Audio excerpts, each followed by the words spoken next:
It's mostly a review today because a lot of what you're going to hear, it is a new chapter, but a lot of what you're going to hear are things that you've already learned.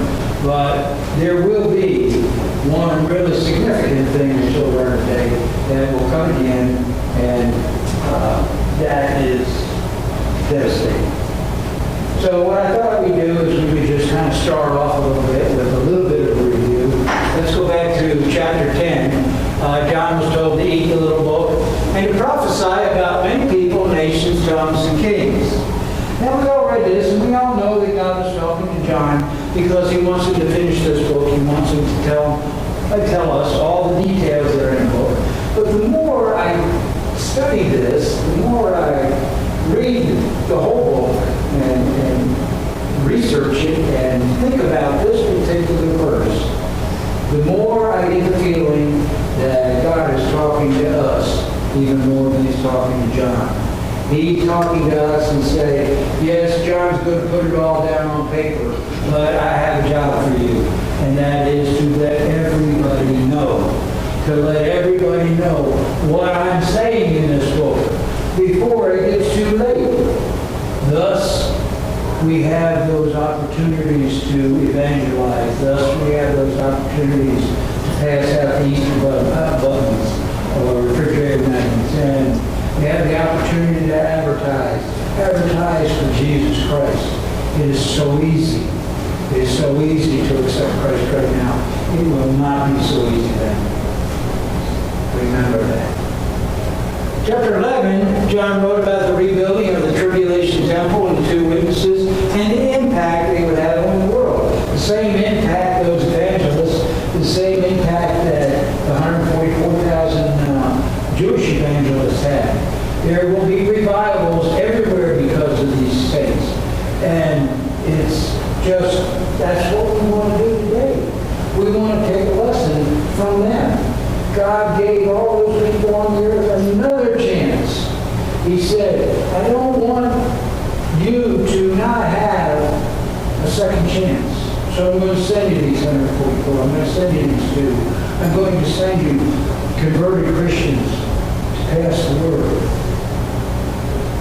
Verse 12. He wrote about Satan being cast out of heaven and how it will affect Israel and the other believers in the world. If you were here, you of course remember that really cool story about the woman who represented Israel, how Satan got cast out and he got cast down to the earth, and how he chased Israel across the mountains but he missed them, of course. And now they're all safe in Petra, or we believe Petra. Chapter 13, which is today, John will tell us about the two powerhouses of the tribulation period. The Antichrist, the political powerhouse, and the false prophet, the religious powerhouse. These two end-time dictators will merge church and state. Now this idea of a one-world government, this is not anything new news to us. This has been around for years and years and years. As a matter of fact, this is what Churchill had to say about it. He said the purpose of the New World Order is to bring a world into one government. And I believe, in fact I'm sure of it, that's the direction that the world has been going in our generation. In our generation, look at the things that the United Nations has done. We now have a World Bank, we have a World Health Organization, We have a World Trade Organization. We have 2 world courts, an International Criminal Court and an International Court of Justice. And the United Nations is constantly, as we continue to get old, they continue to push and push and push, because this is what the United Nations wants. They want a world constitution. They want a world currency. They want a world income tax. They want a world military. They want a global identification number for all of us. And they want a global ethic. And that's just another way of saying a one world religion. And so it's going to be an easy sell, too, because if you just stop and think about it, it would mean world peace. It would mean international care for the hungry and the impoverished. It would mean protection for the environment and all the natural resources. And don't kid yourself, it's going to happen. The downside of it happening, though, the reason it hasn't happened until now is because mankind being who they are, 2 people are never going to agree on the same thing. We have these dictators and even these open-minded world leaders out there, so many of them, nobody is going to agree on one thing. And that's why it hasn't happened. But when it does happen, and this is the direction we're going in, all that power, all that control is going to sit with one man. And that says the Antichrist. That's what's sad about this one world power. Okay, so that kind of brings us up to verse 1, which we'll look at now. Verse 13:1. Then I stood on the sands of the seas, and I saw a beast rising out of the sea, having 7 heads and 10 horns, and on his horns 10 crowns, and on his heads a blasphemous name. Okay, now you remember that the dragon is Satan. We've already described him. This beast that John's talking about is the Antichrist. Now, we're not going to belabor the point, because when we talk about the dragon, we went into pretty great detail about this political system. But you'll note that the exact same symbolism is used here as was used for the dragon. The 10 horns are 10 rulers who will reign with the Antichrist during the tribulation period. The 7 heads are the 7 world governments, and they are also known as the 7 hills. There's a terminology you haven't heard yet. The 7 heads and 7 world governments will be known as the 7 hills. 10 crowns or 10 divisions of the last world government. Verse 2. Now the beast which I saw was like a leopard. His feet were like the feet of a bear, and his mouth was like the mouth of a dragon. A lion. The dragon gave him his power, his throne, and his great authority. So we know that Satan is going to give the Antichrist all his power, all his authority to do everything that he needs to get done. Most theologians say that the word beast is used interchangeably in the book of Revelations. I told you before that oftentimes it refers to the Antichrist himself, and sometimes it refers to that one world government that's coming up. In this particular case, it's referring to the one world government. Now, I don't exactly know how these Bible experts come up with their conclusions sometimes, but I just kind of go with it because it really isn't making a big difference in my life one way or the other. But this is what they say. They say that the one world government will begin when 3 nations come together. And those 3 nations are described right here, and they say they are. Like a leopard refers to the future Arab coalition. Feet like the feet of a bear refers to Russia and her allies. And mouth like the mouth of a lion refers to England. I don't know how they come up with draw these conclusions, but they say it's going to take these 3 nations coming together that will begin that one world government. And I already explained to you that the one world government will occur in 3 phases. This will occur just prior to that happening. But that's how the Bible experts say it's going to happen. Now I want to stop here for just a second and say that all the way through the Bible gives us glimpses of this Antichrist, of his attributes, of his characteristics, of his personalities. And to be quite honest with you, they are quite scary. So we're going to look at them here. And they say he will be an intellectual genius. He will be an oratorical genius. He will be a political genius. He will be a commercial genius.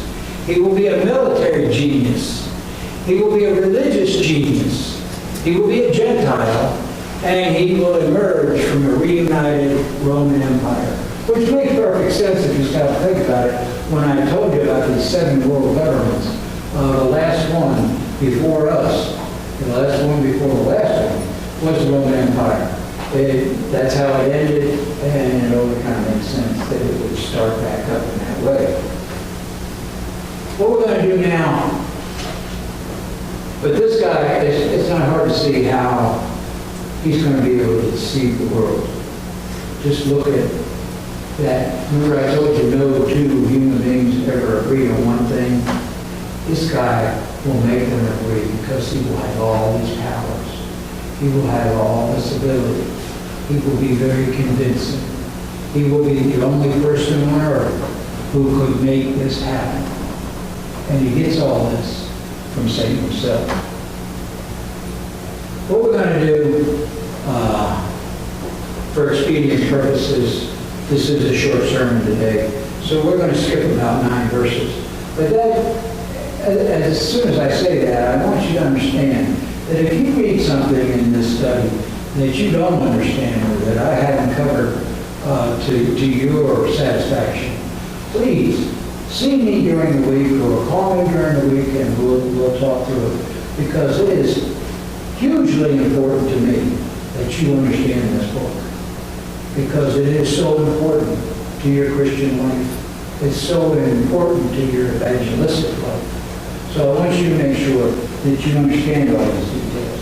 But anyway, during these 9 verses, not a whole lot's going to happen that you don't understand, except perhaps that you will hear or you will read that the Antichrist will suffer a mortal wound, and he will recover from that wound. He will heal himself from that wound. So that will be brought up over and over again. So people will say to themselves, well, this must be our God. So let's jump to verse 13 and see what it says. Then I saw another beast coming out of the earth, and he had 2 horns like a lamb and spoke like a dragon. Now, if you remember the satanic trinity, it's on the front of your bulletin right there. We know that Satan the dragon represents God, and the Antichrist represents Jesus, and the false prophet, the Antichrist represents the Holy Spirit, and the false prophet represents Jesus. So what he's trying to do here is he's trying to imitate the Lamb of God with this lamb effect. But as Jesus so aptly told us, it is a wolf in sheep's clothing. He too, however, will have an extremely convincing manner about himself. He will be much like the Antichrist in being able to convince people of things. He will talk endlessly about loving. He'll talk about accepting. He'll talk about diversity. He'll talk about gender equality. He'll condemn racism. He'll condemn sexism. He'll condemn poverty and any form of discrimination. All those things that you see the world leading toward right now as being good. These are the things that he's going to promote. Verse 12. And he exercises all authority of the first beast in his presence, and causes the earth and those who dwell in it to worship the first beast, whose deadly wound was healed. That's the one that I was referring to. 13 and 14. He performs great signs, so that he even makes fire come down from heaven on the earth in the sight of men, And he deceives those who dwell on the earth by those signs, which he was granted to do in the sight of the beast, telling those who dwell on the earth to make an image to the beast who was wounded by the sword and lived. You might be asking yourself, as I describe the Antichrist and all his personalities, and I describe the false prophet and all his convincingness, how is mankind supposed to survive this? How are they supposed to not follow what everybody is going to follow? How can they protect themselves? And the answer to that is quite simple. The answer to that is by doing exactly what we're doing right now. It's by knowing and understanding the Word of God in advance. It's by, the warning signs are here. Everything here, the whole story is here. But it needs to be told. It needs to be understood. It needs to be read. If nobody has this knowledge, then they're not going to be able to protect themselves. It's only by knowing this book that they are going to be able to protect themselves. Because like I said, it's all in here. Everything's going to happen. And if they're prepared for that, then they'll know not to follow this false prophet, this Antichrist.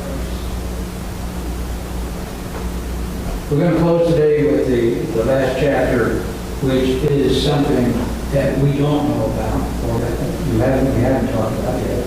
And it was in your call to worships today, and it's just truly a devastating verse. It's verse 16 and 17, and it says, He causes all, those small and great, rich and poor, free and slave, to receive the mark on the right hand, or the mark on the forehead, and that no one may buy or sell one who has the mark and the name of the beast, or the number of his name. I fumbled that up, but essentially. I was thinking, when I walk into Speedway, I may walk in right next to a pagan, or I may walk in right next to somebody who doesn't believe in God at all. And when we walk up to the counter, the clerk is not going to be able to differentiate us. He's not going to know that I'm different than this person next to me. He's not going to know anything until this time happens. This is the most devastating thing that will happen to Christians on the earth at this time.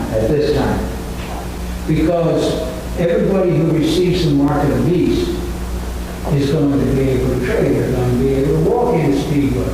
As a matter of fact, if you walk in the Speedway and you don't have the marks on you, probably the clerk, who is undoubtedly going to have the marks, the clerk is going to report you immediately. So you're not going to be able to buy groceries. You're not going to be able to buy gas. You're not going to be able to buy anything unless you take this mark of the beast. Now, if it was bad for Christians before on the earth, it just got worse. Because that's even possible. They're not going to be able to do anything unless they do it through some sort of an underground system, an underground railroad type system.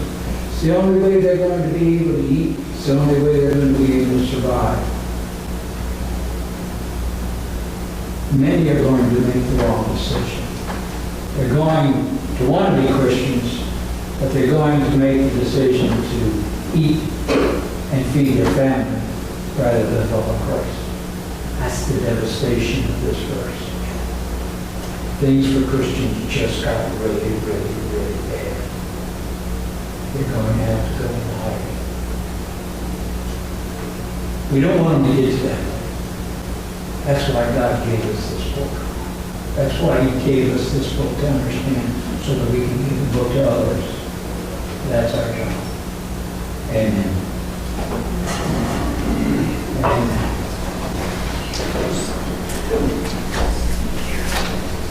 All right. You'll turn in your hymnals to your offering and communion hymn, number 434. What a